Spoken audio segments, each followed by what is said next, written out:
Hello everyone, welcome back to my YouTube channel की success. उम्मीद करता हूँ अच्छे होंगे, घर में होंगे, स्वस्थ होंगे और एसएससी सीजीएल मेंस की तैयारी कर रहे होंगे। आज मैं बात करने के लिए आया हूँ आप लोगों के सामने एसएससी सीजीएल का एग्ज़ाम जो 11 अप्रैल से लेके आज, यानी कि आज लास्ट एग्ज़ाम होना है। 21 है, तो आप सभी को पता है कि आज लास्ट एग्ज़ाम होना है। तो इसी टॉपिक पर बात करने के लिए मैं आया हूँ कि एक्सपेक्टेड कट ऑफ क्या रह सकती है। मैं प्रीवियस ईयर कट ऑफ भी दिखाऊंगा आप लोगों को। आप सभी को पता है कि 11 से लेके आज 21 अप्रैल तक ये एग्ज़ाम हुआ है और ये एग्ज़ाम जो हुआ उसमें मैक्सिमम बच्चों ने कितने क्वेश्चन किए और कितना कौन सा शिफ्ट टफ रहा, तो ये तो आंसर के आने के बाद पता लगेगा। लेकिन एक ओवरऑल रिव्यू जो इतने दिन पेपर चले हैं 10 दिन में, उसमें मैं आपको बता दूं। सबसे पहले यहाँ पे बात करते हैं। आप ये देख सकते हैं हमारे पास 2020-21 का कट ऑफ है, ये कैटेगरी वाइज है। तो सबसे पहले आप ये देख लीजिए कि ये जो कट ऑफ है, मैं थोड़ा सा यहाँ पे आप देख सकते हैं SSC CGL tyre 1 cut off 2020-21। तो एससी कैटेगरी का जो पिछले बार गया था ये वो है लिस्ट 3 है, मतलब AA और JSO को छोड़ के बाकी जितने भी पोस्ट होते हैं उसके लिए मैं बात कर रहा हूँ। तो एससी कैटेगरी का आप देख रहे हैं पिछले बार का कट ऑफ तो 100, ST 93, OBC 119, EWS 109, UR 132 और एक्स सर्विसमैन 74, अदर हैंडीकैप्ड 85। तो इस तरह का कट ऑफ गया था पिछले बारी। OH VH का कट ऑफ गया। तो लेकिन आप मान के चलो कि जो प्रीवियस ईयर का कट ऑफ कम जाने का रीजन था कि पिछले बार का जो पेपर था इस बार से थोड़ा सा डिफ़िकल्ट था। जो इस बार पेपर आया इससे डिफ़िकल्ट था, इसीलिए कट ऑफ कम गई थी। एक और कट ऑफ मैं दिखा दूँ, ये है 2019 वाला, जिसमें एससी का कट ऑफ गया था 115, ST 104, OBC 135, EWS 135, UR 147, ex serviceman 89 और ओएच वगैरह का आप देख ही सकते हो। यहाँ पे 40, बीएच का 110 और अदर पीडब्ल्यूडी का 40। अब मैं बात करूँ कि इस बार का एक्सपेक्टेड कट ऑफ क्या रह सकता है, तो इस बार का पेपर भी उतना इजी नहीं था जितना मतलब आपको लग रहा होगा कि नहीं बहुत इजी पेपर था। तो इस बार का कट ऑफ भी थोड़ा सा कम ही जाने वाला है। यूआर, ईडब्ल्यूएस, ओबीसी इन सब की कट ऑफ की बात करो तो मुझे जो एक्सपेक्टेड लग रहा है आफ्टर नॉर्मलाइजेशन, मुझे नहीं लगता कि यूआर का कट ऑफ जो है 135 से ज़्यादा जाने वाला है, ओबीसी का 130 और ईडब्ल्यूएस की बात करूँ, चलो मैं एक रेंज में आप लोगों को बता देता हूँ कि क्या कट ऑफ रहने वाली है।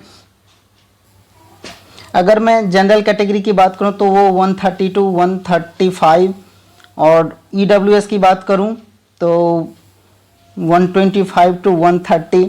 अगर ओबीसी की बात करूँ तो 128 to 133। इसी रेंज में आपका कट ऑफ इस बार देखने को मिलेगा, क्योंकि इस बार का पेपर भी आसान नहीं था। और इसके बाद आप सभी को पता है कि नॉर्मलाइजेशन भी होता है। तो नॉर्मलाइजेशन के बाद की बात है कि नॉर्मलाइजेशन में टफ किसका शिफ्ट था, किसका इजी, उस बेसिस पे नॉर्मलाइजेशन होता है, आपको पता ही है।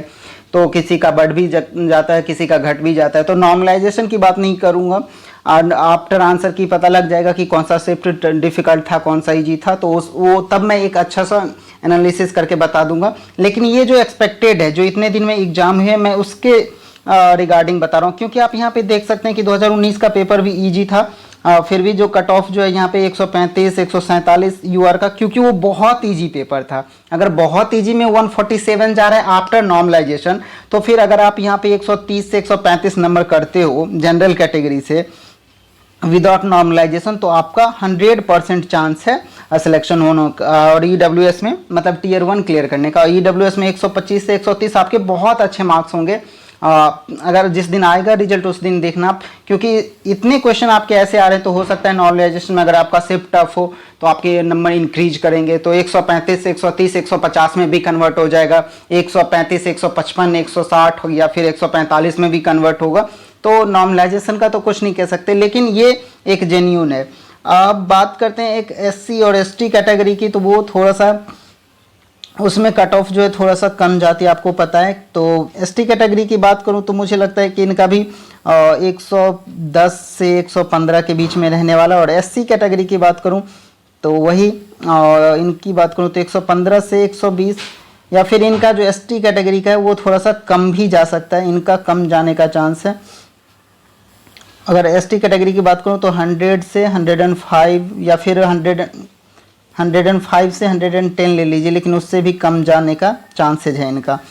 तो ये इस बार का एक्सपेक्टेड कट ऑफ। ये नॉर्मलाइजेशन नहीं है, इसमें नॉर्मलाइजेशन मैं इंक्लूड नहीं कर रहा हूँ। आफ्टर नॉर्मलाइजेशन जो भी होगा मुझे नहीं पता।